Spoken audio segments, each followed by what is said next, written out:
وہ charge allowance سے محروم ہے اور ان کو 1200 روپے ماہانہ جو ہے وہ اضافی طور پر چارج الاؤنس دیا جانا تھا، جن اسکول سربراہان نے ٹیسٹ پاس کیا تھا اور وہ ٹیسٹ کی بنیاد پر ہیڈز تعینات ہوئے تھے۔ لاہور میں ان کی تعداد تقریباً 135 ہے اور ان ہیڈز کا جو چھٹیوں کا کنوینس الاؤنس ہے وہ بھی کاٹ لیا گیا، حالانکہ وہ اسکول میں حاضر رہے ہیں اور اس کے باوجود ان کو ہیڈ تصور نہیں کیا جا رہا۔ اس حوالے سے اساتذہ نے مطالبہ کیا ہے کہ فوری طور پر صوبائی وزیر تعلیم نوٹس لیں اس بات کا اور انہیں بھی ہیڈ تصور کیا جائے، اور محکمہ خزانہ اور کلیریکل اسٹاف جو ڈپارٹمنٹ ہے وہ جو ہے ان کو چارج الاؤنس دے تاکہ وہ بھی اپنے معاملات جو ہیں اسکول کے مالی معاملات اور دیگر معاملات بآسانی جو ہیں وہ چلا سکیں۔ جی جنید ریاض، اپڈیٹ کے لیے آپ کا شکریہ۔ یہاں آپ کو بتایا ہم تبادلوں کے حوالے سے تو آئی جی پنجاب کا 36 اے ایس پیز اور ڈی ایس پیز کے تقرر تبادلوں کا نوٹیفیکیشن جاری۔ Wajih Ulhassan Rizvi D S P operation Baghbanpura Lahore تعینات کر دی گئی ہے۔ شاہزیب کو A S P operation Shahdara Lahore تعینات کر دیا گیا ہے۔ A S P Rao Zain Taj Raisani A S P city Sheikhupura تعینات کر دیے گئے ہیں۔ محمد صدیق ڈی ایس پی میاں چنو خانواہ تعینات کر دیے گئے ہیں اور Khalid Mahmood D S P P H P Lodhran تعینات کر دیے گئے ہیں۔ امتیاز احمد کو D S P head quarter Rajanpur تعینات کر دیا گیا ہے۔ Aziz Ahmed D S P organized crime 1 Sargodha تعینات کر دیے گئے ہیں۔ ظہور احمد کو ڈی ایس پی کاموکی تعینات کر دیا گیا ہے۔ Waseem Faraz D S P factory area Faisalabad تعینات کر دیے گئے ہیں۔ Asif Kamal D S P security division 96H Model Town Lahore تعینات کیے گئے ہیں۔ Zulfiqar Hassan D S P investigation Khushab تعینات کیے گئے ہیں۔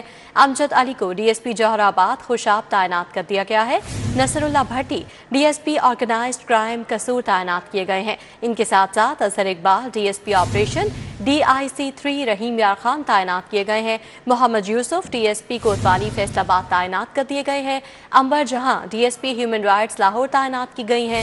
Sohail Zafar D S P Civil Lines Rawalpindi تعینات کیے گئے ہیں اور ارشد محمود کو ڈی ایس پی حضرو اٹک تعینات کر دیا گیا ہے۔ آپ کو ہم تعیناتیوں کے حوالے سے اپڈیٹ کر رہے ہیں کہ آئی جی پنجاب نے 36 اے ایس پیز اور ڈی ایس پیز کے تبادلے کر دیے ہیں، جن کا نوٹیفیکیشن بھی جاری ہو گیا ہے۔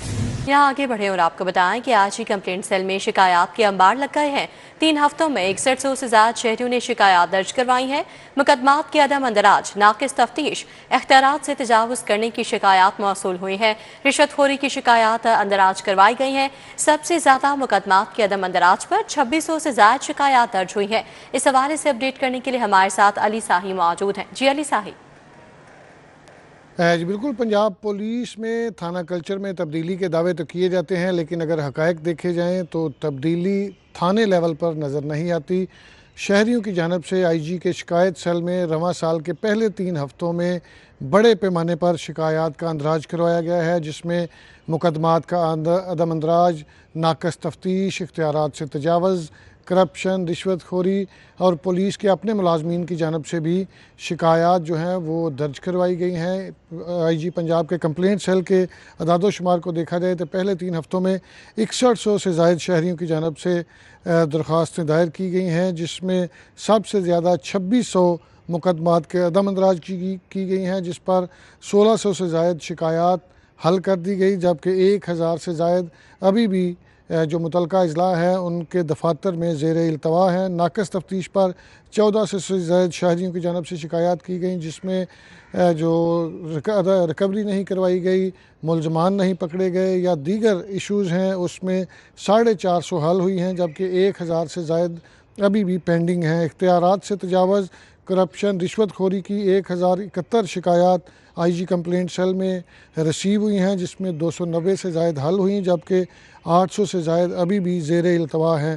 پولیس سروس کے متعلق 580 شہریوں کی جانب سے شکایات کی گئیں، 336 جو ہیں وہ متفرق ہیں، جبکہ 35 پولیس اہلکاروں کی جانب سے اپنے ہی افسران کے رویے کے خلاف درخواست کی گئی ہے۔ آئی جی پنجاب میں موصول ہونے والی 44% جو درخواستیں ہیں ان پر جی علی صاحی، اپڈیٹ کے لیے آپ کا شکریہ۔